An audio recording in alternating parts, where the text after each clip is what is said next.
إذا كنت من المتابعين الجدد لقناة وصفة سحرية فأدعوك للاشتراك في القناة بالضغط على الزر الأحمر على اليمين وتفعيل خاصية الإشعار بالضغط على الجرس. ولا تنسوا دعم القناة بلايك ومشاركة روابط الفيديوهات مع أصدقائكم، وشكرا لكم.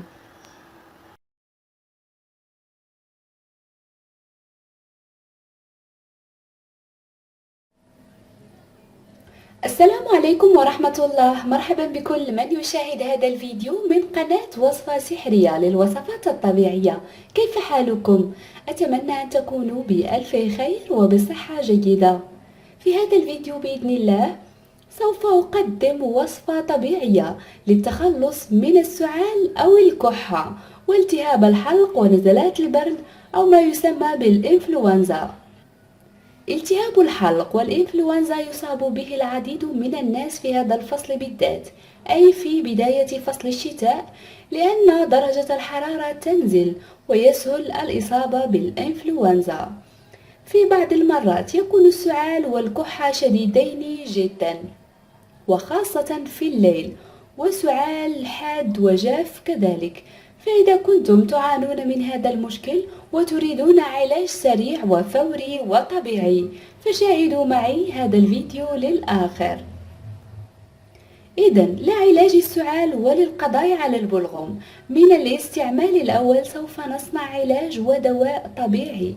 نحتاج في هذا الدواء إلى مكونات جد طبيعية وهي فعالة جدا في التخلص من السعال وكذلك من الإنفلونزا في وقت وجيز.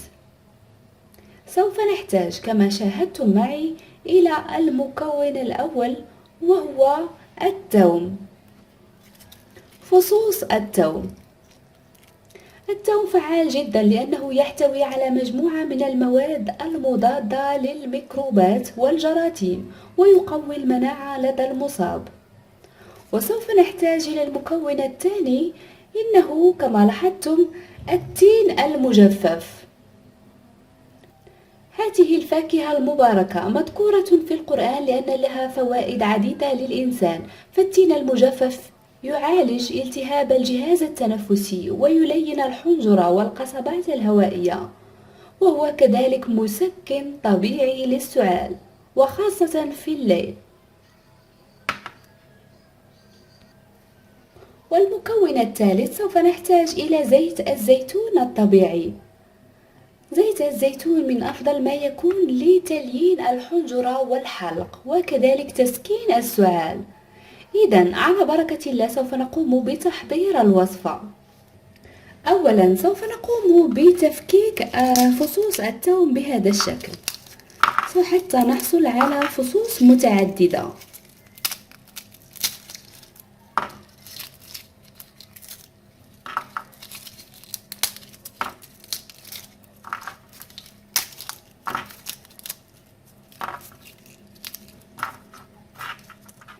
وسوف نقوم بقلي هذه الفصوص في زيت الزيتون. سوف نضع كمية من زيت الزيتون في مقلاة على النار.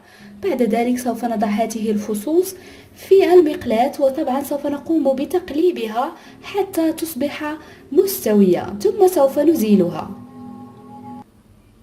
إذن كما رأيتم وضعنا الإناء، والآن سوف نضع زيت الزيتون، كمية لا بأس بها من زيت الزيتون. طبعا نتركها حتى تصبح دافئة. بعد ذلك سوف نضيف فصوص الثوم. الآن سوف أضيف كما قلت لكم فصوص الثوم بعد أن سخنت الزيت بقشورها. سوف نقوم بقليها بالقشور طبعا، ولا تنسوا تقليبها جيدا.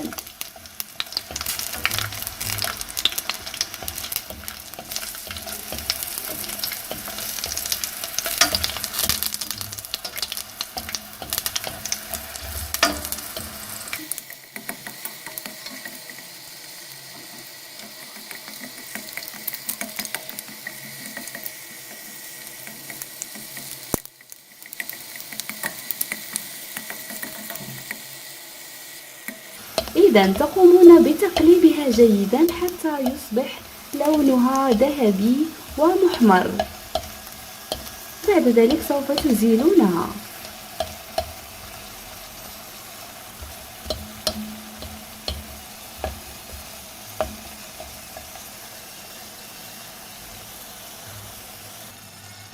إذا كما لاحظتم بعد أن أصبح لون الثوم ذهبي، الآن سوف نزيلها حتى تبرد. سوف نضعها هنا في هذا الإناء.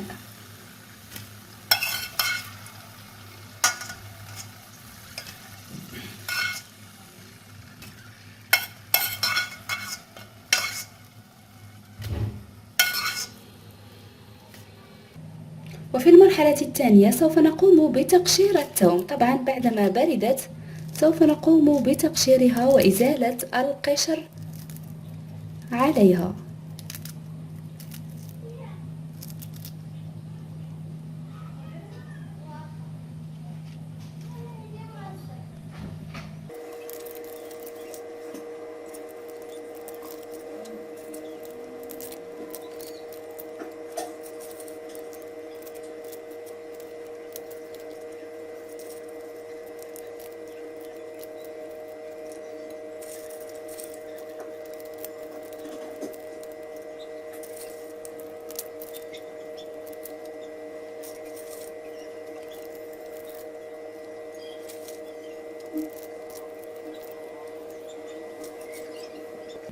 إذا بعدما قمنا بتقشير الثوم يصبح لونه ذهبي بهذا الشكل، كما أن مذاقه لذيذ جدا بعد قليه في زيت الزيتون. إذا سوف نتمم الوصفة، وسوف نقوم الآن بأخذ التين. كما لاحظتم نأخذ حبات التين وسوف نقوم بتقطيعها من الجانب بهذا الشكل، وسوف نقوم بأخذ حبات من الثوم وسوف نقوم بوضعها وسط التين بهذا الشكل. طبعا سوف نتمم كامل الحبات. تأخذون كما قلت لكم حبة من التين، تقومون بقطعها بالسكين بهذا الشكل، وسوف نضع في وسطها حبة من الثوم.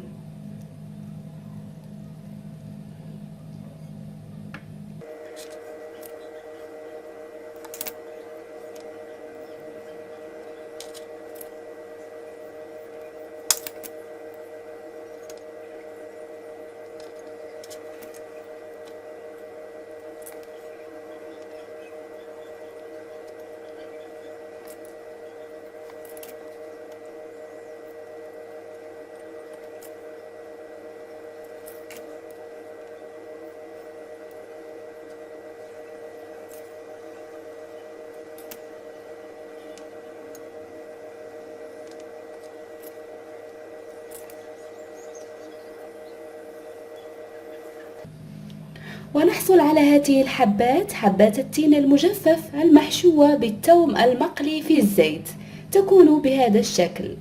هذه هي الوصفة المعالجة للسعال ونزلات البرد والتهاب الحلق.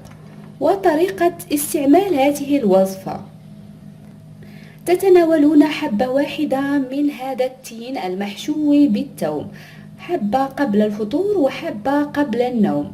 فمن الاستعمال الأول لتناولكم لهذه الحبة سوف تلمسون نتائج رائعة. السعال سوف يختفي، والتهاب الحلق أيضا سوف تحسون بالنشاط والحيوية، وأن التعب والإرهاق قد زال تماما. ومن الليلة الأولى يفضل استعمالها في الليل كبداية، أي عندما تريدون النوم تبدأون بها. عندما تريدون النوم تتناولونها ثم تنامون حتى تلمسوا الفرق.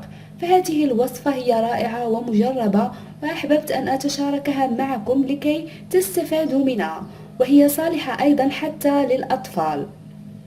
طبعا الأطفال المصابين بالسعال، وكذلك الكحة الشديدة التي تكون في الليل وتكون حادة وجافة.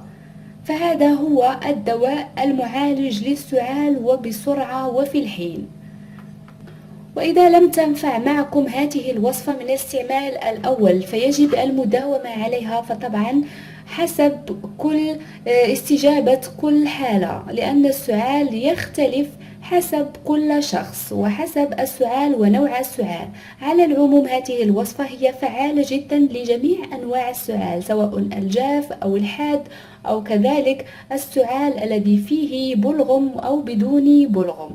فهذه الوصفة هي شافية، وما عليكم سوى المداومة عليها والمواظبة وبالطريقة التي قلت لكم، أي حبة واحدة قبل النوم وحبة قبل الفطور. عندما تستيقظون في الصباح أول شيء تتناولونه هي هذه الحبة.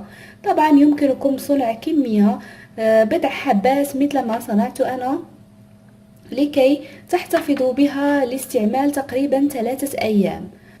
هذه الوصفة هي علاج كما قلت لكم، كما أنها تعمل كوقاية من السعال، فأنصحكم بتناولها حتى وإن لم تكونوا مصابين بالسعال ولا بالإنفلونزا، فهي كما قلت لكم تعمل كوقاية من السعال، وكذلك تقوي المناعة في الجسم. وحتى للأطفال يمكنكم تناول حبة كل يوم إذا لم تكونوا مصابين. إذا أردتم أن تستعملوا هذه الوصفة كوقاية من المرض فأنصحكم بأخذ حبة كل يوم.